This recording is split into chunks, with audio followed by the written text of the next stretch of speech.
In fact మీకు ఒక విషయం చెప్పాలి. ఇప్పుడు ఈ లివర్ ట్రాన్స్ప్లాంట్ గురించి మాట్లాడుకున్నాం కదా, అప్పుడు మన దగ్గర ఉన్న సర్టెన్ అమౌంట్ ఏదైతే ఉందో 8 lakhs రఫ్గా, ఆ అమౌంట్ మాత్రమే ఉండిందనమాట.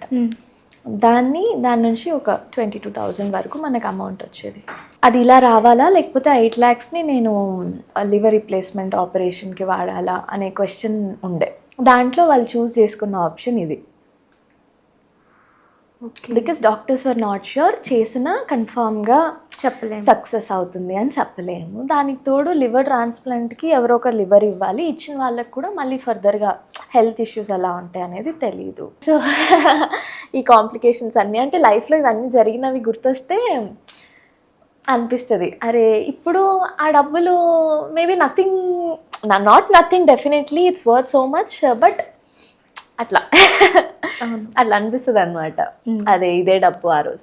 అట్లని నాన్న సంపాదించలేదని కాదు, కానీ సంపాదించినవి అన్నీ కొంచెం డిస్టర్బ్ అయ్యాయి అనమాట.